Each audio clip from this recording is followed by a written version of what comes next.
Hey, today's video, I'm going to talk about what to do if you don't exactly have medical evidence or service treatment records from the time that you were in the military, but you're trying to prove service connection. You're trying to prove that something happened in the service that caused the disability that you currently have. And to do that, I'm basically going to go over like how the VA views lay evidence, whether it's a buddy statement, whether it's your own statement. That's what I'm talking about today. So if you're in a predicament where maybe something happened to you while you're in service, but you didn't get it documented, you didn't go to the doctor, but you want to write about it or have a friend write about it, someone that can witness it, this is going to be the video for you. So I'm pulling all of this information right out of the M21-1 adjudication manual that VA raters use to determine how to apply what they use to decide whether or not your evidence is worthwhile or credible to support your claim. And when you're doing this, think about your claim as you need those three things for every single claim, right? You need a current diagnosis. You need an event or something that happened in service, and then you need the nexus to connect the two.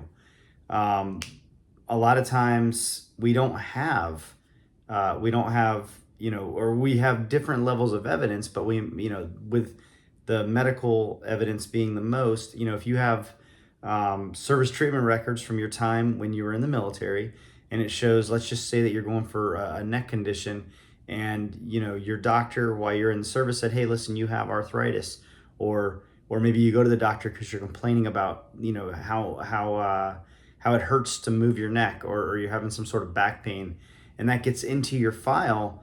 That's great evidence for today when you're applying for a disability on a diagnosed neck condition.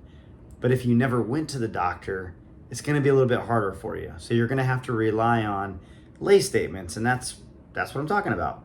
The VA in M21-1, they say that lay evidence is generally afforded probative value and I'll tell you what probative value is. Probative value is like a statement of fact, something that typically the courts would view as a fact that proves a case, or can lend credibility to the statement. So again, lay evidence is generally afforded probative value if it is provided by a person who has knowledge of facts or circumstances and conveys matters that can be observed and described by a lay person. Remember, a VA rater is going to read a lay statement, and they're going to make their own assessment. They're going to determine, would this person have knowledge of, the whatever it is that they're saying, right? Would it make sense to them? So let's just say that you're going, that you're having your friend write, or let's say that you're having your mom write a lay statement for you to say that you were injured while you're overseas in Iraq.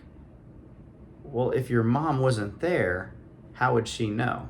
She doesn't exactly, she's not in a position of access to have that information, which would make it a little bit harder for a VA rater to feel that it's a credible statement.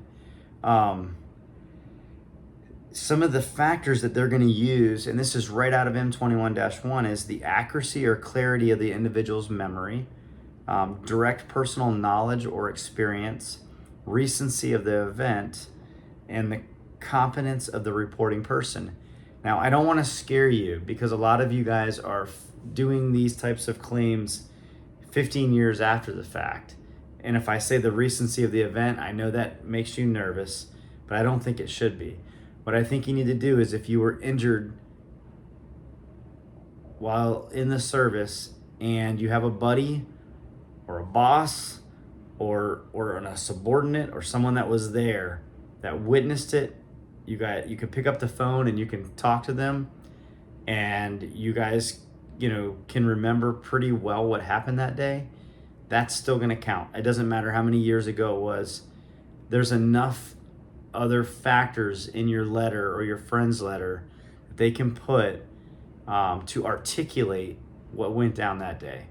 And that's really the advice that I'm going to give to you right now is, if something happened to you while you were serving and you do have a person that was there that's willing to write a letter for you, um, talk to them about it and go over some of the facts. Make sure that their letter covers everything: who, what, when, where, how, and why, how they know you, like where you served. If you were over in Iraq, and let's just say I don't know, you sprained your ankle really bad, and now you're applying for a diagnosed ankle condition, but you don't have the medical records to support it. Maybe you fell in a hole, and for a couple days, you and your buddies had to kind of support you and help you walk, or you were walking with a severe limp, and you had some issues. If they were with you, and maybe they can provide a statement that says something like this, on June 2003, I was serving with the veteran. We were both deployed. We were in wherever, and then maybe you provide a statement about where you were, and they can look back at your records to make sure that you were also there, and they can talk about how the actual event took place. You sprained your ankle really bad. They remember seeing your ankle puff up. They remember that that you refused to see a doctor because you didn't want to be pulled out of the deployment, so you continued to move on. Maybe they made a name for it. Maybe there's something there that helps them articulate their story to how this affected you. Maybe you slowed them down. Maybe you had to sit in the Humvee while they were doing movements. Whatever it is, they can explain that what happened. And as long as their story pans out and it sounds credible, and the VA raters will try to use other methods to corroborate the story. They're going to look at records to see if you were deployed. I don't know exactly whether or not they'll look at your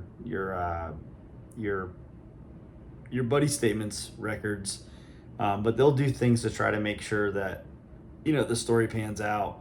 But the VA does give you heavier, they do give some credibility to these stories. It's just it's gotta be written, well enough to explain all the circumstances, right? One that I like to say is that they're not, they're not going to be able to take your buddy's, word on, if they were to diagnose you with a condition, let's say, they can't say, hey, veteran Joe has PTSD, because, and I know that he has PTSD because, he has night tremors at night. That's not going to be a credible statement, because the VA rater is going to know that that person's not a doctor and they're not qualified to